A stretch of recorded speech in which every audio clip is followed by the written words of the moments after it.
This is the Detroit Sports Podcast Network.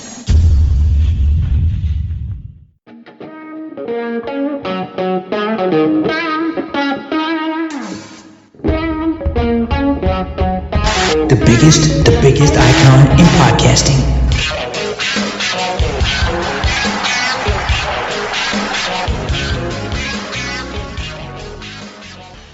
Welcome in, everybody, to a very, very special edition of Doc and Jock. I am the Doc, John Macaroon. Joining me, my guy Adam, the Jock Strozinski, and we are here. We have reached 500 podcast episodes here at Doc and Jock.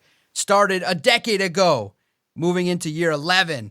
This project has been amazing, and to go every single week, everybody knows that Thursday, and you know what that means. It means it's time for Doc and Jock.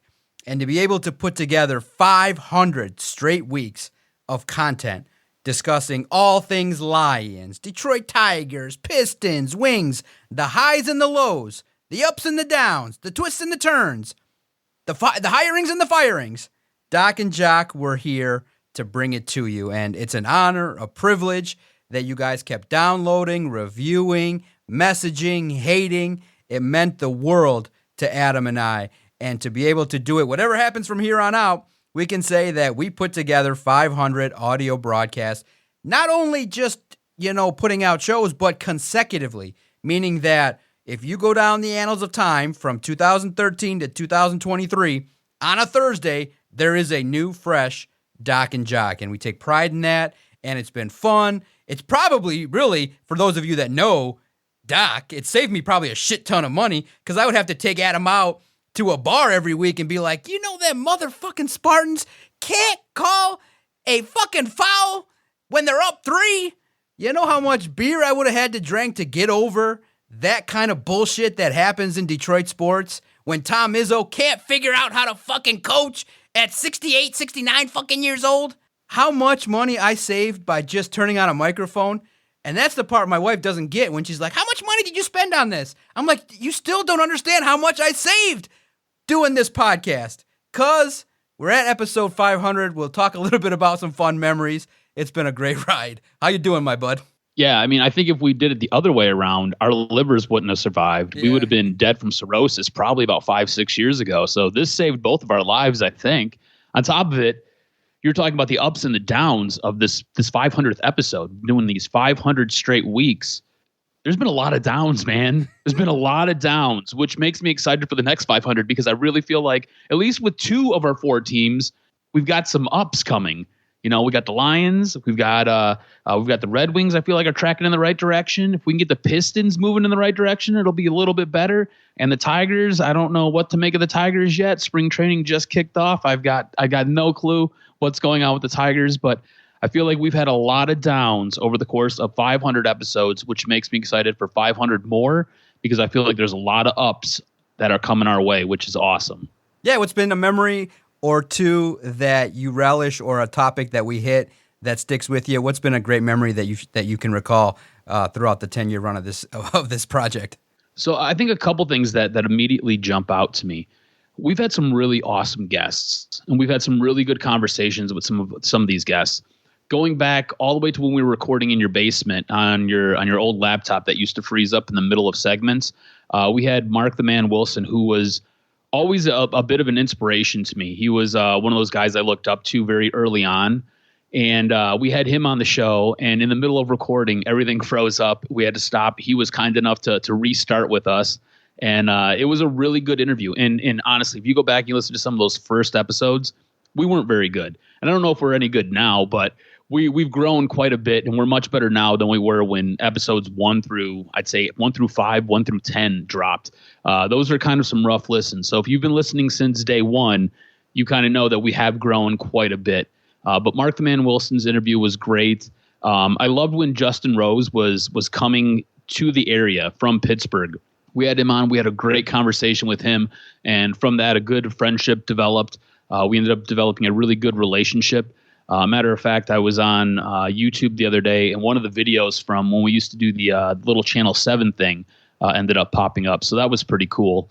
What else did we have? We had basically the hiring and the firing of all of the Lions coaches.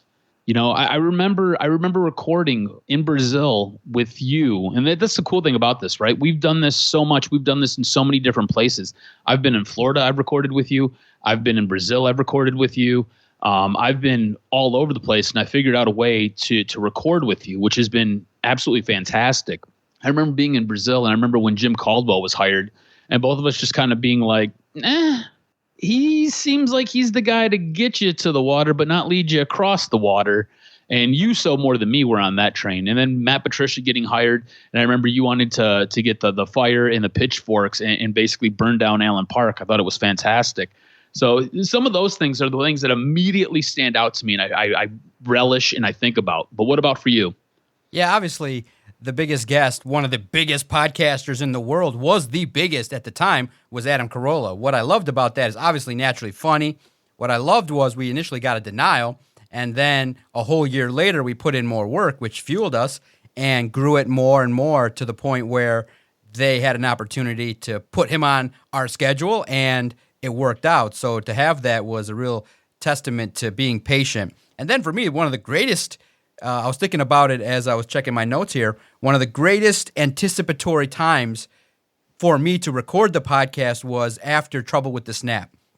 It was one of the great moments for Spartan supporters because that wasn't the early tenure of Jim Harbaugh.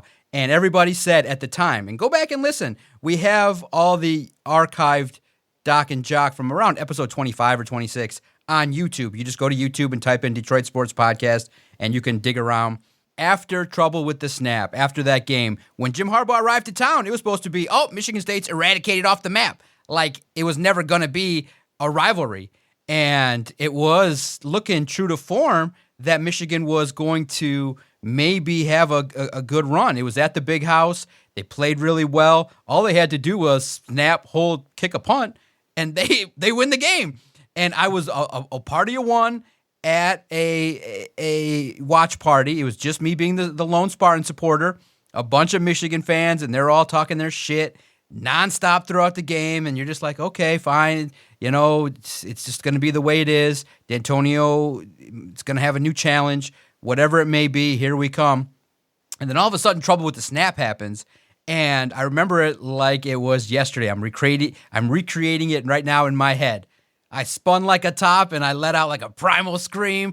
Kind of, if you're a wrestling fan, like Roman Reigns, kind of jumping up and putting his arm out, almost doing a yeah, and just screaming at the top of my lungs in excitement. And the next thought was, I can't wait to record with Adam. I can't wait for all the shit that I probably said, I'm going to tweet this shit right now. I can't wait to turn on the podcast and talk about one of the great games that was ever played between these two. It's not going to be topped. The only thing that would top that, if you're a Michigan fan, is if State gets up to a huge lead and it's two teams that are undefeated, and then Michigan comes back. And then I got to live it in person as a member of the media. The podcast allowed Adam and I to branch out into the media as well. Got to be in the big house, got to be at Spartan Stadium when Kenneth Walker destroyed Aiden Hutchinson for multiple touchdowns. So 2 victories that cemented what it's about is like, I can't wait to talk about these games. And of course, the tough losses were there, but my goodness, man, it's been fun. It's been a fun journey. And yeah, you're absolutely right. You're absolutely right. The ability to grow and to get a little bit better along the way in 10 years from the time we started, when you look at episodes 85 and 95 versus episodes 400, 500, it's been great. And it makes it really fun to do. It makes it fun because of the openness of it. And I think what also, for me, before we get to the next topic, what makes it fun was the early haters saying that podcasting is not media, not traditional, not going to be anything. It's just people doing shit in their basement. Well, I think it's been proven wrong that plenty of people have found a niche in it, and it's proven to be great for people going on vacation, even if you're working out.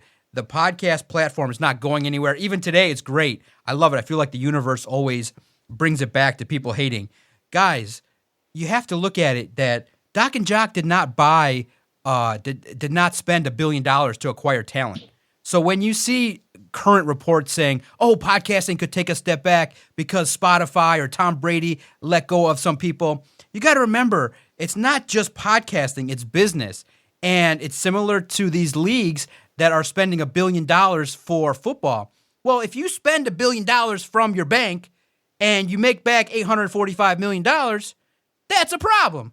Doc and Jock never did that. We kept to the platform where we said, hey, be profitable, be simple, don't take on talent that are going to break your bank, don't take on talent that are going to do this. So if you run a regular business correctly or do the podcast correctly, it's a viable platform to do a wonderful amount of storytelling, of creative interviewing, getting to know people. And now the blessing, which for me warms my heart to the nth degree, is when these athletes now are joining up with media networks. They're getting their own. They're getting the bag in the podcast game, which in turn always gives credibility to those that took a chance on it back in 2013 or 2009 when Adam Carolla did it. So shout out to Adam Carolla, the Godfather, who made this all possible by taking it to the next level, and for us that, continue to believe in what it could be. So let's go, baby. Let's talk about some shit in the world of Detroit sports. I'm very excited this episode. We got a lot to get to with the Wings and the Lions. The Combine's going on. So the Underwear Olympics are going on. So I get a chance to collect my thoughts about Mr. Tom Izzo, because it's the Underwear Olympic time. It's a little bit, now some negative news that's come out on this Wednesday, and we'll talk about that. But for the Lions, I'm curious, what positions do you think you're going to focus in on throughout the next 4 days as the Combine kicks off with the workouts on Thursday? It's a great time, man, to sit back and look at 40 times, look at any news that comes out with interviews, and to look at the prospects. If you go to All Lions, go look and check out. We have a contributor, a great contributor that had a chance to talk to Noah Sewell, and he wants to be part of the Lions. So you'll get inside stuff like that as well, because it's a good time. Even though we're not out there at Indy, there's so much to talk about, and I can't wait to pick your brain on how you think this Combine could help the Lions. Yeah, and look, I think we both agree that the Lions aren't close to being a finished product. There's still a lot that has to get taken care of and a lot that has to get wrapped up. And when I was going through making my list of positions that the Lions need to pay attention, it was really defensively stacked. It was incredibly defensively heavy. And I think D-line and cornerback are 1 and 2. And it could be 1A, 1B. It doesn't matter. However you want to slice it. Those are the top 2 positions I think this team has to pay a lot of attention to.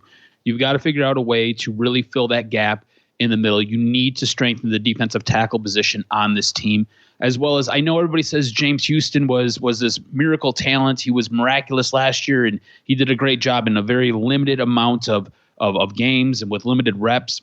That being said, I still think you need to go out and you have to add another piece to the edges. I think cornerback, obviously, I don't know if we have a number 1 cornerback on this team. As good as Jeff Okudah did last year, and as much as he made me eat my words down the course of the stretch of the season, I think he has taken a couple steps back. I don't think he's the guy that we all thought he was going to be, and whether it was from his injury 2 years ago or whether it's just his overall talent, I don't think he is necessarily the guy who's going to live up to that 3rd overall pick. So I think cornerback is a position that needs to get targeted. Amani Oruwariye seemed to really play himself off of this team last year. So obviously he's not coming back. You've got Jerry Jacobs. I think we all like Jerry Jacobs, but it really feels like he has a bit of a ceiling, and that ceiling isn't incredibly high. So I think D-line and cornerback are 2 positions that they immediately have to target, as well as linebacker. We both agree that the linebacking core is pretty thin, I think. And then I think there are other positions that aren't as great of a need, but still need to be addressed with this draft, or at least they need to pay attention to these positions with this draft. And I think safety is one of them.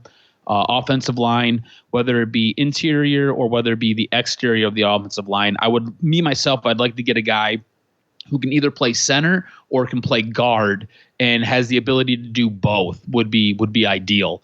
And then the hot button topic, and the Lions drafting at 6. This is going to possibly play a role in what actually takes place when we get to the draft is quarterback. Anthony Richardson has been mocked to the Detroit Lions a lot. That's a guy, obviously, I think we're going to take a lot of stock in. We're going to pay a lot of attention because he has been mocked to the Lions, whether it be at 6 or whether it be at 18. He's also a guy who can really help transform what the Lions end up doing in this draft. If the Lions don't necessarily feel high on him and another team does, there might be a possible trade potential there where the Lions could maybe move back, acquire a couple of picks, maybe for next year, a couple of picks for this year.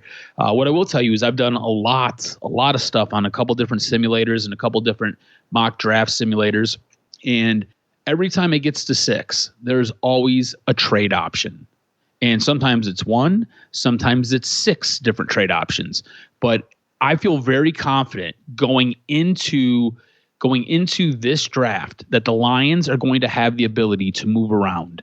And I'm very confident the Lions will have the ability to move back and possibly collect a couple of draft picks for next season, which I'm really hopeful for, because I think next year's quarterback class could be much better than this one. And this quarterback class, I feel, is much better than last year's quarterback class. And I think if you could pair some of these picks and possibly move up, go get your future quarterback, I think this team will be in a really good spot. So I myself am excited for what the Underwear Olympics present. I've got a list of guys that I'm going to be paying attention to. I want to know what positions you are paying attention to, and then if we can delve into some of the guys that you're maybe watching as the Underwear Olympics get underway here. Yeah, for sure. Cornerback and defensive lineman, for sure. I think that obviously Devin Witherspoon is the name that's really the most popular that's linked with the Lions at number 6. I'm curious if the Lions... He's my number 1 guy in the secondary that I'm looking at. Yeah, most people want to see what his measurables look like. I think he probably odds-on favorite right now. But the other dude that I keep seeing his wingspan, and it's freaking me out because of how awesome it is, and I'm reading the transcript right now, and I'm going to send it to you of what he said at the Combine.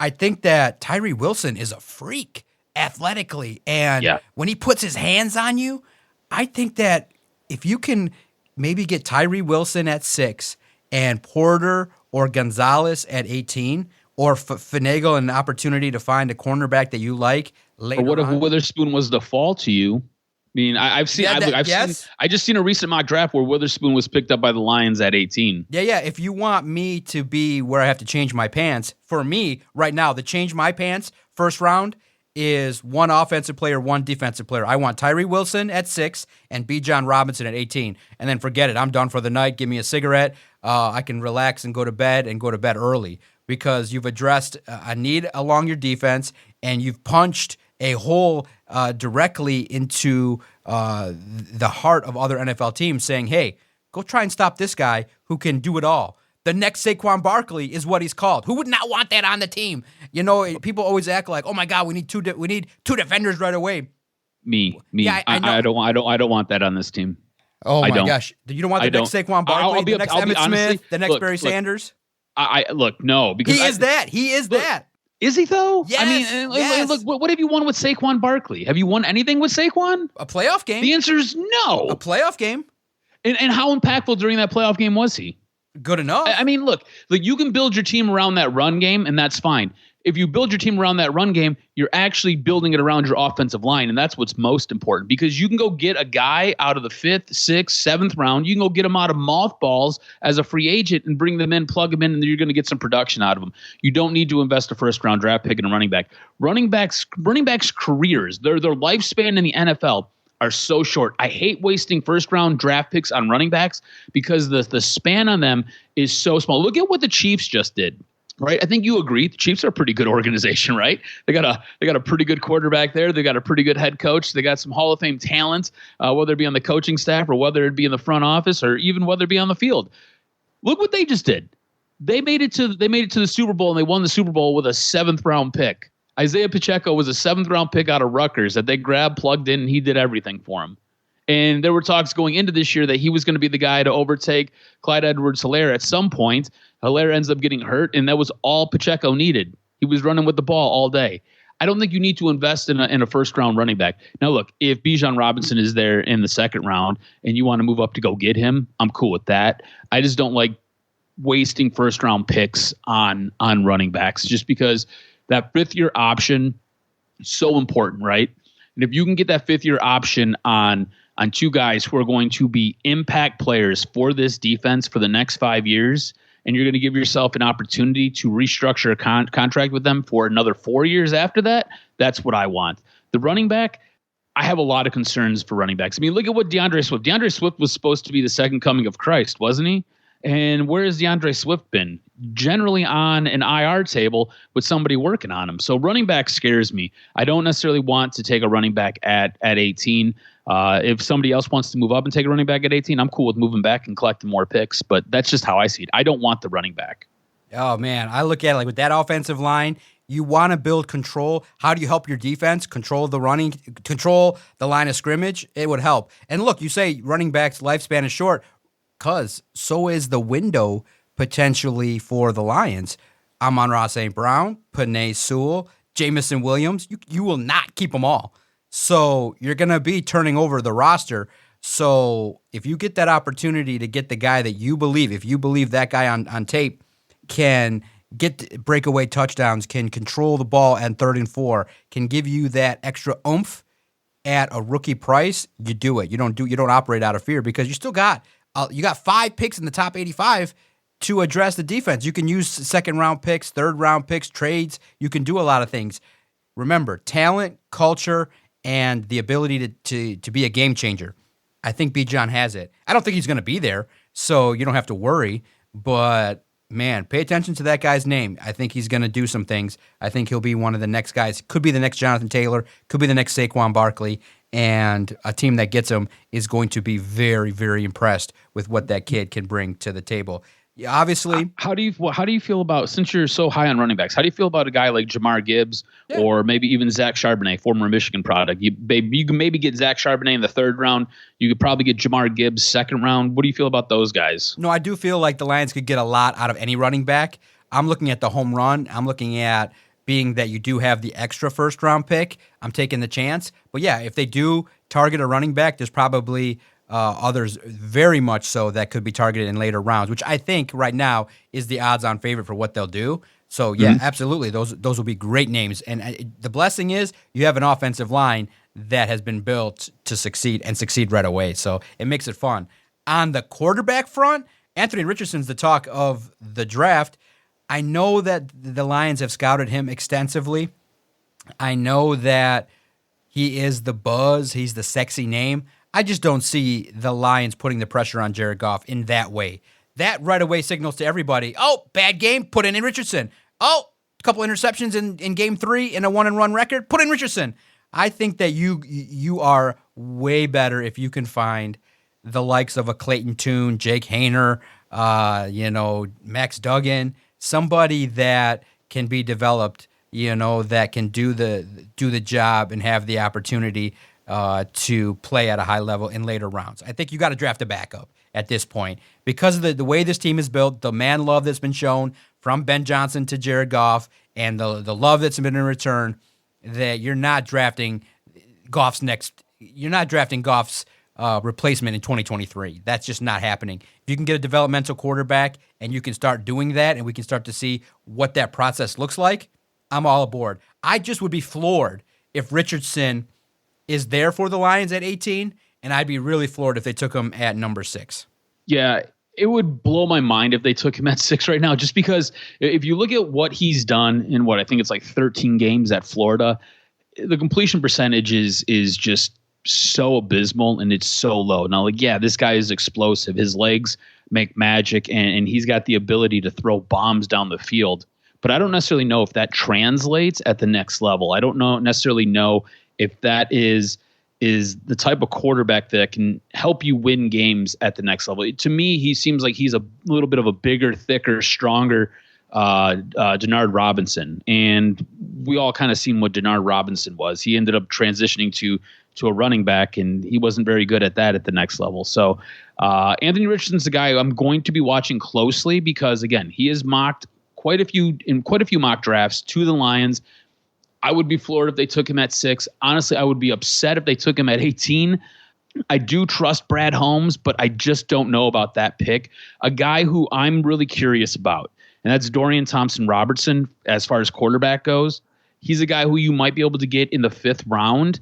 And that's a guy who you're talking about developing. This is a guy you can bring in and you can work with him and you can develop. A guy who can do a couple things with his legs, a guy who has a pretty good completion percentage and can throw the ball, a guy who can work under center, and a guy who can work out of the shotgun. So he has some versatility, and he seems like he's a guy who just needs to be refined a little bit. Now, obviously, not the talent that a guy like Bryce Young or C.J. Stroud or even what Will Levis is projecting to be, but he's a guy who you can develop, and maybe you find a piece of gold there, and you can shine it up real nice. D-line, obviously, you've got Will Anderson. A lot of news came out on Wednesday regarding Jalen Carter. We're going to talk a little bit about that. Tyree Wilson, a guy who you're incredibly high on. Brian Brise, Luca Van Ness, Sia Ika, the defensive tackle out of Baylor. Gervin Dexter, it's a guy who I think you could probably get in the 2nd round, maybe 3rd round if you don't get your D tackle early on in the 1st round. Derek Hall, Kalasia Cansey, defensive tackle. I think he's out of Georgia Tech. Those guys are guys on that D line that I'm looking at. And look, I think they're going to have to fill a roster spot with one of those draft picks in the first 3 rounds. You're going to have to address your D end, and you're probably going to have to address your defensive tackle. Defensive tackle takes a little bit more precedence over that D end spot. As far as secondary goes, Devin Witherspoon is the number 1 guy on my list. After that, Christian Gonzalez, Joey Porter Jr., Kylie Ringo. Eli Ricks is a guy who, if the value's not there early in that 1st round, Eli Ricks is a guy who you might be able to get in that 2nd, maybe 3rd round, depending on how the draft plays out. So that's a guy who I'm looking at maybe possibly being somebody you can snatch. Maybe you get 2 cornerbacks in this draft. So he might be a guy you can grab. Brian Branch, the safety. J.L. Skinner, a guy who might be there in the 3rd round. Chris Smith. Jordan Battles, another guy who you might be able to get a little bit later on that 2nd day of the draft, as well as Sidney Brown. Linebacker is a position that I feel really strong about, right? I think you got, as the season went on, Alex Anzalone played well. I thought he did a much better job. Now, I don't think Alex Anzalone is a great NFL player. I don't think he's a very good NFL player. I think he's incredibly average. So I think you need to look to move on from Alex Anzalone. Me personally, I would love to do that in free agency. And there's a couple of names out there that we talked about last week that I would love to go get. So if you missed that, tune into last week's program, check it out. But this, with this upcoming draft and with the Underwear Olympics going on, Trent Simpson is a guy I'm looking at. Drew Sanders is a guy who I think the Lions will have a shot at probably around 18. Noah Sewell's come out and basically said he wants to play in Detroit. He wants to play with his brother. That's a guy who I've seen going either late 2nd round or even in the 3rd round. Jake Campbell's another guy, Iowa linebacker, that I've seen going in the 3rd round that you can get. I think Jake Campbell's stock could really rise with what goes on at the combine. Jake Campbell comes out and runs a really nice 40. Expect him to get elevated to that 2nd round. Ivan Pace, it's another linebacker that I'd be looking at again. And then we've kind of talked about quarterbacks. Look, I've got zero interest in a guy like Will Levis. I've got zero interest in a guy like Anthony Richardson. I think you have to think about it. You have to think about taking a quarterback if Bryce Young falls to you at 6, if C.J. Stroud falls to you at 6. I think those are the 2 guys that are going to make you kind of pause, wait, think about it, and then you've got to decide either we're trading back or we're taking this guy because franchise quarterbacks don't come around all that often. And it's been weird because each time the Detroit Lions, at least the last, 3 seasons, they've had a chance at getting a franchise quarterback twice. And they've been in this weird position where it just doesn't seem like they're going to do it. They end up taking Jeff Okudah instead of taking Justin Herbert. And they also punted on Tua. And instead they took Okudah. This year, there's the possibility, we'll have to see how the draft plays out, but some teams might be scared of Bryce Young's size. So Bryce Young might fall to you at 6. C.J. Stroud might fall to you at 6. His play was a little bit inconsistent last year. Had a really, really good game against Georgia in a defense that's going to put another ton of guys in the draft and in the NFL. He had a really, really good game against those guys. And then, again, Will Levis, a guy I'm not really interested in, but he's your prototypical quarterback. He's got the size. He's got the look. He can spin the ball well. I'm just not interested in Will Levis. Will Levis kind of strikes me as a little bit of like Josh Wilson. Maybe he's not so cancerous in the locker room, and maybe he's not a bit of a diva like Wilson, but just kind of when I look at them and I kind of look at the tape and I kind of where they're at, to me, it just screams Josh Wilson, just not the locker room cancer. So that's just kind of what I'm looking at. We both seem to really agree and really feel that the Detroit Lions need to address the cornerback position on this team. How would you go about doing that? Would you do it through the draft? Would you do it through free agency, or would you do it through trade? If you had to pick one way to address it, what would be the way that you would address it? Because I do feel like this position can get addressed in a number of different ways. This position can get addressed in a combination of ways. You could trade for a guy like Ramsey. You could address it in free agency by signing a couple of guys, and you can also bring in a draft pick at 6 or 18 if you really wanted to. So you could do this a couple different ways. But ideally, you only get one choice. How would you go about doing this? One choice is free agency, and you don't go high end. You don't go Bradbury, Ramsey. You go kind of Sutton from Steelers.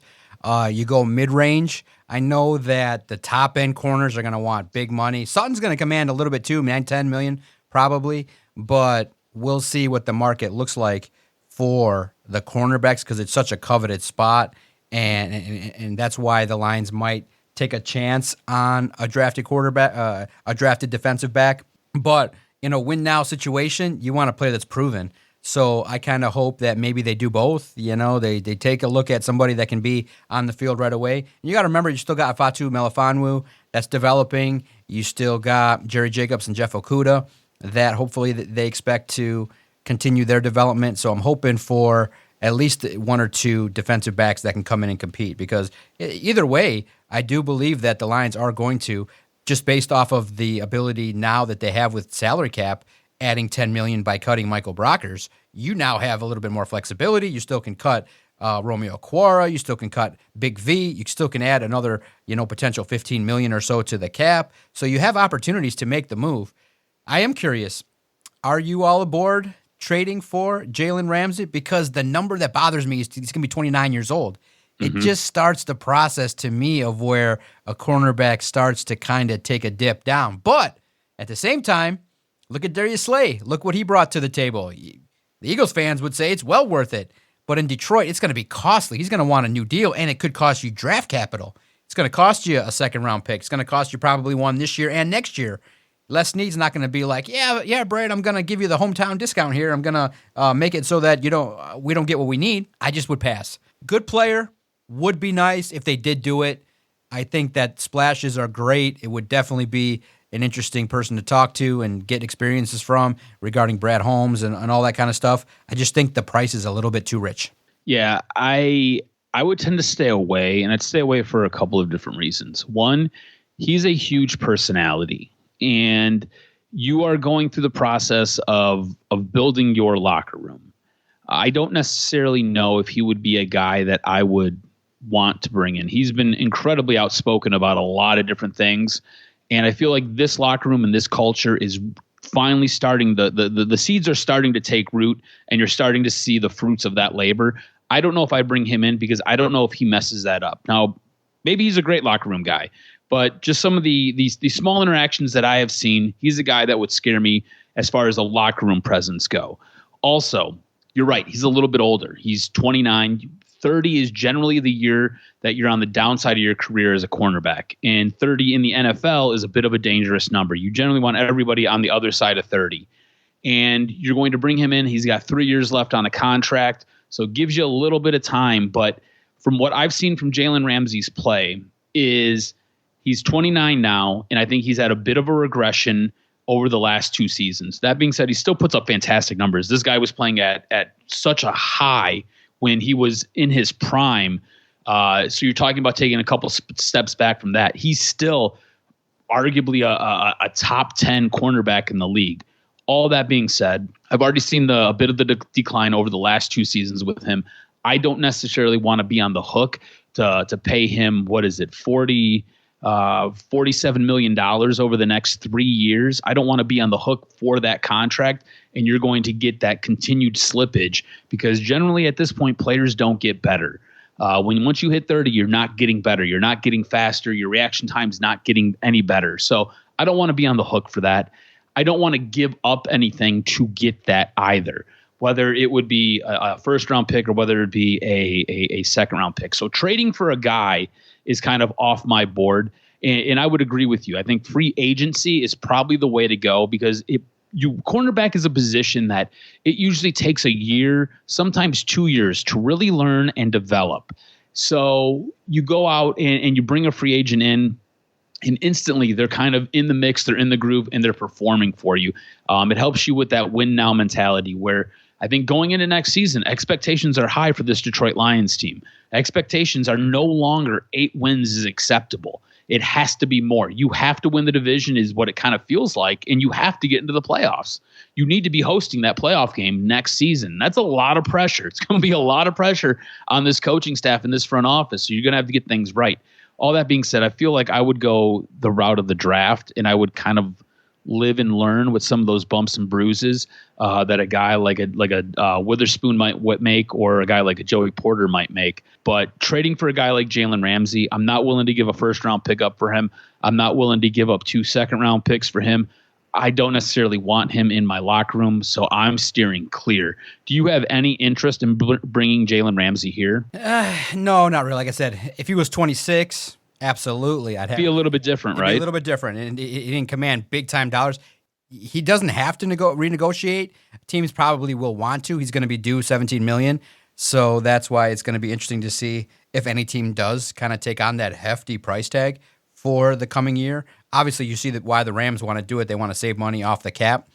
I'm curious, I just think that you can do it cheaper because you have the 6th pick, and Devin Witherspoon could do the same thing and over time, and you have the opportunity to pick up a defensive back that can be a ball hawk as well. And you also have a guy on your team that's young that hopefully with the coaching of Dre Bly and Brian Duker can take the next step in Fatu Melifonwu. He was a draft pick. You have invested some stock in what he can do, so you hope that he can kind of take a step forward as well. That would be a big, huge help. I'm curious because this week at the Combine, some big releases have started to be announced, most notably Carson Wentz and Marcus Mariota. None of them will sniff a starting job, I don't believe, in the NFL anytime soon. Their run of luck has come to an end in regards to starting situations. Obviously, they got to wait for another team's quarterback to get hurt if they're potentially on a roster to get out there on the field. But I think that Marcus Mariota, because of the factor that he brings his mobility, I think he'd be great at an affordable price. Put him back there, and that way you have kind of one of every quarterback. Because if you guys are paying attention, because of the chaos that was created by the 49ers game where they basically had to kind of find a fan out of the stand and play quarterback and just basically say, hey, hand it off, they probably will institute a new rule that will allow the emergency third quarterback.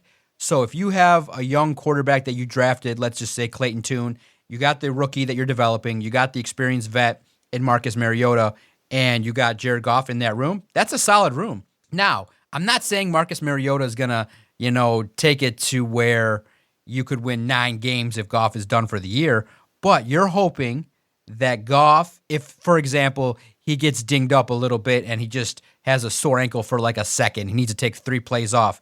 If you need somebody to make a play on 2nd and 8 and potentially use his legs, or you need just that one drive in a game where Goff gets knocked out, Marcus Mariota could do the job because you guys got to remember there's talent around him at all across the board. That could be something that could be very, very, if it's not, I don't think Carson Wentz fits, and because if you can't recreate the magic with Doug Peterson, I just think that puts you in a tough spot from where you are, and I just think that Carson Wentz days maybe numbered in the league. I think Marcus Mariota is intriguing as a veteran backup. Yeah, I think Mariota is a little bit more intriguing than Carson Wentz. To me, it feels like Carson Wentz is done. There's not a whole lot left. And really with Carson Wentz, it seems like it's a lot of decision-making that has kind of cost him his career, not protecting the football and just throwing it to the wrong colored jersey. But that being said, Mariota, I think is interesting. Mariota ended up leaving Atlanta under some very weird circumstances. There's a couple of YouTube videos out there. If you get a chance, check them out. But it really seems as though he was informed that they were going to go with Desmond Ridder as the quarterback, and he kind of threw a little bit of a tantrum. And next thing you know, he's like, I'm not showing up. And it sounded like it was very contentious at the very, very end. So I don't know if Mariota is in a position where he believes he can still be a starting quarterback. And if he is, that's great. But if you're going to come to Detroit, you need to know that you're sitting behind Jared Goff. Jared Goff is the quarterback. I like what Mariota brings. I don't know if he necessarily fits in this scheme. I don't necessarily know if he fits what this offense is. I think Mariota would be better served going to a place like Baltimore. I think Baltimore would be a great spot because you've got a quarterback in Lamar Jackson where has shown the propensity to be dinged up and injured a little bit. Mariota, I think, is a better thrower of the football than Lamar Jackson is. I think he gives you a little bit more upside with his arm, while Lamar Jackson gives you more upside with his legs. But I feel like that offense, he can slide in and he's going to give you a couple of different looks and give you a little bit of difference, but you can still keep the offense pretty much the same. You don't have to completely reconfigure your offense to suit what he does well. I think Marcus Mariota going to San Francisco would be interesting if they figure out what they're doing with their quarterback situation, because they've got Trey Lance and they've got Brock Purdy, and we're not really sure where Brock Purdy is going to be. And Trey Lance, is that a guy you want to give up on right away? So San Francisco's super interesting what they're going to end up doing with their quarterback room. But the whole thing is we're trying to build the Detroit quarterback room similar to what they've got going on in San Francisco, where you can just kind of slide a guy in and there's not going to be a letdown. He's going to be a guy who can win you some games. I don't think Carson Wentz gives it to you. I think Marcus Mariota, I think you'd have to probably change too much of your offense to make him work. And I don't necessarily know that he comes in not thinking that he doesn't want to be that starting quarterback. And that's not necessarily what you're looking for here. So it'll be interesting to see what this team does as far as addressing the backup quarterback position. But it's going to be, but remember, Brad Holmes has said now multiple times, he said it after the season and he said it this week, it's going to be a priority. They knew they basically were left with their pants down trying to figure it out. And he's been nice to and cordial about Nate Sudfeld, but he said, we got to upgrade the room. We're getting more talent. So guys, they are drafting a quarterback. There is no way they go with 2 free agents, and there's no way they go with 2 quarterbacks. He said, we're upgrading the room. They've been honest in that. They've said, we're making it an offseason priority, because at the same time, you need to push Jared Goff. Yeah, he's the starter, and yeah, everybody knows it. Yeah, he gives you the best chance to win, but you also want to continue his development by having guys that he can talk to, guys that he can bounce ideas off of, guys that will push him a little bit, give him that little extra edge. And I love that Ben Johnson came out on the Lions team podcast, and said that they have a plan to get Jared Goff better. They know he did some things that weren't well. They know that he held the ball too long. They know that he got turnover prone in certain spots. So they have a plan to get him better. Let me ask you this, because I kind of agree with you, right? I think the way that the Lions are going to approach this, they're going to sign somebody through free agency, and they're going to go out and they're going to take a late round flyer on a guy. Maybe it's DTR. That's the late round flyer. Yep. We'll find out. We're not 100% sure. But you've got some guys out there who have shown the ability to win games, and you've got they have the ability to help strengthen a room. You've got a guy like Baker Mayfield who's out there. I don't necessarily want him here. There's a guy like Sam Darnold who really seemed to have showed some maturation in Carolina. I don't necessarily know if he's a winner, but he's a guy who you can put in a tough spot, and I think he could get the job done. Jimmy Garoppolo would be ideal, but I don't think Jimmy Garoppolo is coming here to be a backup either. I think a guy like Case Keenum who's available. He's a little bit older, but that's a guy who can come in, and he's a guy who's been there, done that. It's a guy who's won games. That's a guy who shows an incredibly high ceiling. How do you feel about a guy like Case Keenum, or maybe even a guy like Jacoby Brissett coming in and being that veteran presence, and then going out drafting a late round guy, and basically, I think right there, that quarterback room is 10 times better than it was last year. You like to listen. The oldest player on the team's 29. I don't want to go older than 29. So Case may be out of the question. We'll see. That's probably the name that they would go with. Someone that's comfortable. That's very wise. I think that to be astute, that probably could be the name that they target. What about Mike White? I love Mike White. Mike White. See, that's what I'm saying. Competition. That would be great too, as well. That's the move I want to make. I think that you want to be bold, somebody that can bring a little swagger, bring a little bit of something. I just think that he's got something where maybe a team takes a flyer and makes him the starter. But if he would take a backup job again, Mike White's perfect. Mike White's great. Mike White's perfect. Case Keenum, I think, probably is the guy. But it's interesting to see because it just kind of feels like a lateral move from Nate Sudfeld. But what about Teddy Bridgewater? Bridgewater's 30, so he's a guy who has shown the ability to win games. Yeah, hasn't really showed the ability to stay healthy when he's been put into games, though. Absolutely, I think that makes it fun to talk about in terms of now with this free agency situation with a little bit more funds, we get a chance to see what the Lions front office is valuing. Are they valuing Goff's comfort? Are they valuing talent? Are they valuing a potential worst case scenario? You know who I would love? I'm just going through this list of free agent quarterbacks. Who's that? Tyler Heineke. Yeah, Tyler Heineke is a guy who... Yep, perfect fit. That's a perfect fit as well. Biggest games, the guy just shows up. And look, he's not going to have a pretty touchdown to interception ratio, but that is a guy who just, when you need to ball out, he can ball out. He can win you a game. Yeah, so on the comfort level, Mariota, Case Keenum, and Heineke make you feel a lot more comfortable. A little more risky in my mind is, the likes of Bridgewater and things like that. So we'll see. We'll see how it plays out. But it's coming, guys, March 15th. So that indicates that in a couple podcasts, we'll be breaking down and looking at Lions free agency, which will be so fun.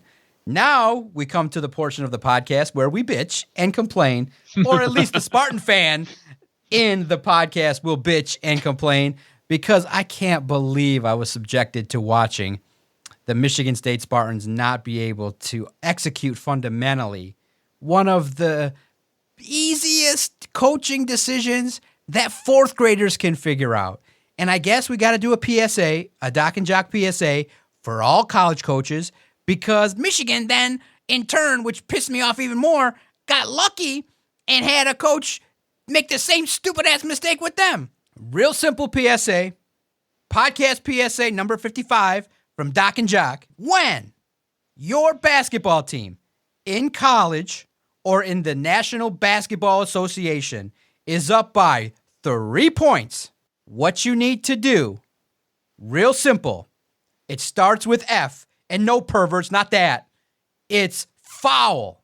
Foul the opposition.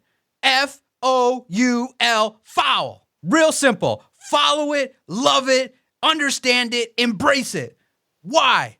Because when you're up 3 and you foul, you give your opponent only 2 free throws, as opposed to not fouling, which lets the opposition have a chance at 3 points, which will tie the fucking game. Can it not be any clearer? It needs to be said again. If you're up 3, foul. It is so easy that coaches want to play like, I want to be hard ass and have my defense do stuff. I hate to say it, Tom. I hate to say it for all you defensive basketball coaches. I hate to say it's for Mr. Dwayne Casey. Nobody gives a fuck about defense. It's not included and relevant. You have to take the edges when you can. I don't care if you got the number 1 NBA defense in the world. The game is made for offenses. Scoring, shooting threes, making threes. Hunter Dickinson flings up the ball and makes a 3. Do you not get it? Stop being prideful. Nobody gives a fuck about your defense. Nobody can name a defensive guru after Dennis Rodman and Ben Wallace. Nobody cares. Foul. Take the win. Don't collapse. Man, that was frustrating to see Tom Izzo basically cost his team. And we've sat here and recorded many episodes saying Tom Izzo's past his prime, done his thing. But man, when you're that stubborn and you keep repeating the same mistakes and your team collapses, that's a reflection of coaching. And yes, the team is 18-11. They rebounded nicely against Northwestern. Give them credit. I know they're going through a lot of things, but this is something Tom Izzo has been known for in regards to stubbornness and embracing what a lot of people understand to be facts. If you foul, or hell, play some real defense and not let Iowa jack up every single 3 known to man and make it and not have a response. You can't give up that many points and give up a double-digit lead with less than a minute left. That was a win, and coaching took that away, and it's been happening far too often with Tom Izzo. Now he's getting a reprieve because everybody's basically on their knees loving what his recruiting class is going to be. But I hate to say it, going into his big class, I'm worried Tom Izzo's not going to get the most out of him. I'm worried at this point with Tom Izzo because of the fact that what his plan of attack has been lately, coaching and the talent and not going into the portal, has just been ultimately disappointing. It just has a feel that Tom Izzo has plateaued and the magic that has usually been there in March is gone. 18-11 is a good record, but when you give up 3 potential losses that are maybe the fault of coaching, something's wrong. Give me 1 sec. I'll be right back. Yeah, I mean, at this point, I kind of feel like this is Tom Izzo's MO at this moment in time. I mean, I think we are far past Tom Izzo being that dominant head coach. You go back to 2019. That was when he ended up getting to the national semis. They ended up losing to Texas Tech. It's been a long time since we've been with Tom Izzo where he's getting you to the national championship game, much less being able to close the national championship game. I think these mental lapses, these brain farts, these are all things that are signatures of Tom Izzo's teams recently. Not so much in the past, but recently. I think gone are the days where we used to look at what Tom Izzo would do, where he would just run his team through the absolute blender early in the season to get them basically ready and prepared to play in the national championship games. I think we're gone from that now. I don't know if that actually works with today's athlete. I don't know if that works with the classes that Tom Izzo is recruiting. And yeah, he's got a good class coming in, but I don't know how that translates. I don't know how that ends up working out going forward. I feel like some of the issue with Tom Izzo is he's been an absolute fantastic coach, right? And who am I to tell Tom Izzo anything? But I think some of the stubbornness with Tom Izzo has cost him at times. And I think that's part of the problem with Tom Izzo and the way he coaches and what you're getting out of these basketball teams. I don't know if we ever see Michigan State be that dominant team, much less this would be a season where it should be absolutely doable. This is a horrible Big Ten. The Big Ten is absolute trash this year. Like, you've got Purdue and you've got Maryland. Those are like the only, or Indiana as well. Those are the only 3 teams that are ranked. And honestly, what they're doing inside the conference isn't very good. You've got Michigan. We're looking towards the Big Ten tournament, and Michigan right now is rated as a 3 seed. And I don't think Michigan's any good. Michigan's not a good basketball team at this moment in time. So this would have been a season for Michigan State to capitalize on it and really take advantage, and they haven't been able to do it. And I don't know if we get back to those glory days under Tom Izzo where Michigan State is making Final Fours and making runs at the national championship and basically blowing up tournaments because they're so damn good. I think some of it, again, has to do with the stubbornness of what Izzo brings to the table and him feeling and believing this is the way things have to go, and him not necessarily being open enough to make those adjustments and being open enough to kind of change some of his coaching strategy. You're right. You're up 3 and you've got basically 20 seconds left. Just foul a guy, send him to the line, force him to hit 2 shots, get the rebound, and then they're going to foul you. And you're just going to go back and forth. I mean, we've seen this play out. We know how it's supposed to work. And look, if you're going to lose it because your team can't clean up the glass on the defensive side, you know what? That's your fault. But defensively, you should have the edge there. You should be able to go up and get that rebound if it's going to clang off the iron. So I'm kind of in lockstep with you. I'm not sure what Michigan State does here. I don't know what the next direction for Michigan State is, because to me, it feels like at certain points, Tom Izzo has really good teams, like really, really good teams. And it feels like Tom Izzo is the one that holds back those teams. So I don't know how you kind of get by that or how you get past that. Yeah, innovative. Do something innovative. Get some good players and then coach them up hard. And then really, in the end, it's about fundamentals, using analytics in the best way. It's one thing to have a tool, but it's another thing to know how to use that tool. And hopefully that lesson can potentially spark Tom Izzo to change his defensive mindset late in games in regards to these collapses, which is, hey, if you start noticing momentum's getting built, you got to do something about it real quick and not let a team like Iowa take advantage. And then on the other flip side, you see Wisconsin, they don't foul, and basically Hunter Dickinson saves the Michigan season. Mm-hmm. It was crazy to watch that as well, to see that go down in the other manner in which Wisconsin got punished for not fouling, and I think that sparked Michigan, and what it really did was open the eyes to a lot of casual fans and those that are watching that, man, Michigan's got a decent backcourt. Kobe looks like a young player that maybe people need to want to stay at Michigan. I think Hunter Dickinson, one more year at Michigan, you surround him with a couple more lethal weapons shooting, and you got the development of that backcourt. Maybe the Michigan team kind of taking a page out of Michigan State, and they're peaking at the right time. I just thought that shot by Hunter Dickinson can do a lot. That can propel a team in a Big Ten tournament. That can propel a team in the NCAA tournament, especially at home with how critical that was for Michigan. I just thought that, some will say too little too late, but I think that this can be a spark for Juwan Howard, who really needed it. I thought that was one of the bigger games for Michigan at home against Wisconsin. What do you think it means? What does and what can the potential of that game have for the Michigan Wolverine basketball team? So you want Hunter Dickinson to basically stay until he's 35 at Michigan. Yes, I exactly. totally get it. Look, I think there's a couple of things that you can kind of take out of this. I think it was a big win, obviously. But two, they're in a position now where they've got to win a few games to get into the tournament. If you look at a lot of the bracketology that's out there, they are one of the last four teams out. So they've got some work to do because they've done such a piss poor job throughout the season. And it does feel a little bit like it's too much, a little bit too late here. And look, Kobe Buffkin is a good player. I think the team works better when Jet Howard's not necessarily on the court. So, that's the coach's son. I don't know how that works out. I don't know if Juwan can kind of get out of his own way and has the balls enough to maybe bring his son in off the bench. I don't know. But I think if you're Michigan, the win can help propel you to get these next two victories, and then you'll get into the Big Ten tournament.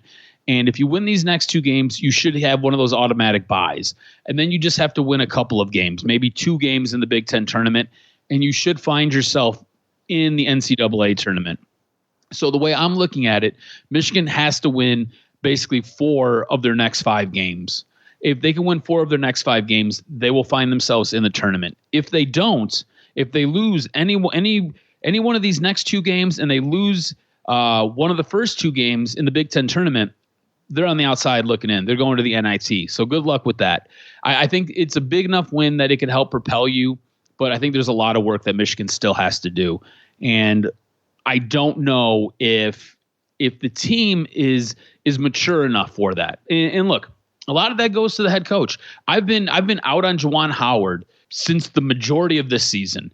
I think Juwan Howard has done a really piss poor job with putting the best lineup out there. I think he's done a piss poor job with managing the emotion of this team. I think he's done a piss poor job of really helping to cultivate these young men into grown ass men. I think he's done a really bad job of that. Also, this is a guy who has punched other head coaches. This is a guy who has had a lot of different altercations on the court with either referees or with coaches. So I don't necessarily know if there's a good enough leadership coming from the top down for this program to necessarily be successful.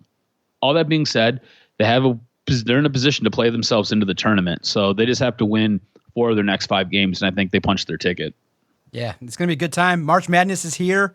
Man, college basketball has the potential to be very wild, very wide open. Again, like in the last 3 years, there's an opportunity for a lot of teams to do a lot of things. So we'll see how it plays out. Big Ten tournament around the corner. Michigan State will finish up their week this Saturday against Ohio State, and you'll see what Michigan's able to do with the momentum now, the renewed momentum that they were able to gain from a critical, big-time win against the Wisconsin Badgers. So I think both teams, Michigan State, kind of, under the radar a little bit, have the potential to do some things, but also have the potential to flame out, just like a lot of college teams, and that's what you get. And that's why a lot of people do like March Madness, because you never know who's going to kind of peek out from under the shadows to become one of those teams. So it'll be interesting to see and follow. But yeah, obviously, hoops just hasn't been as rewarding. Real fast, I have to get your sense of it. We got like 120 seconds. Probably two of the most disappointing games for the Red Wings. When your season's on the line and you have two games against the same team, to get your ass kicked probably, to me, sent the message to Steve Yzerman that probably taking a first-round offer is probably not a bad idea if a team offers it for Tyler Bertuzzi. It kind of lends – listen, if the team got to the postseason, you would basically be relying on Husso to get hot, but it kind of has a feel of a 5-game elimination if the Wings did get to the postseason. So you could add a backup goalie, maybe you could add something, but it was kind of disheartening to see the Wings get their ass kicked in 2 games against Ottawa. I watched every second of both games, and boy, was it uninspiring. But their caveat is the officials were fucking horrible and were anti-Wings in every capacity, but the Wings did themselves in, and Hedberg did not do well by letting up some soft goals too. Yeah, it's frustrating if you're a Wings fan, right? I think that Ottawa showed up and they basically had a completely different mentality. They were angry. They played as if their season was on the line. They played as if they were sending a message to their front office, like, hey, get us more guys. We can make a run. Detroit played much softer, and that is not what you wanted to see, especially coming off of last week where we talked about it, right? It kind of felt like they had a 4 or 5 game stretch where they really needed to string some wins together to send a message to their front office to go get some more guys. It feels like Detroit is either going to stand pat, because there's been a ton of big moves that have already taken place in the NHL with guys moving around. Detroit's either going to stand pat, or they might trade off a guy like Tyler Bertuzzi and try to get something back in return. So it'll be interesting to see what takes place in the next, we'll say 24 hours or so for the Detroit Red Wings with the trade deadline looming on Friday. So it'll be interesting to see what takes place, man. But yeah, it was kind of a piss poor performance in my estimation. Make sure you follow Adam on Twitter at AdamRSTROZ. Our 60 minutes just flew by. Literally, that's the other part about literally, the other reason I love recording is because we just fire up the broadcast and 60 minutes goes by in the most fun and entertaining aspect. Follow Adam on Twitter at AdamRSTROZ. Follow the network at Detroit Podcast. Let us know anything that you heard today, if you agree with or disagree with, if you think maybe the Spartans or Wolverines have a run in them, let us know. I'm curious to see. If there's a take that you have about the Lions, we always want to hear your thoughts about the Lions in their offseason and what you're thinking about the Combine. We'll be tweeting as well at Detroit Podcast. Our time's come to a close. Episode 500. Many more. Cuz, hope for another 500 in the future. Thanks, everybody, for being a supporter of the Detroit Sports Podcast Network.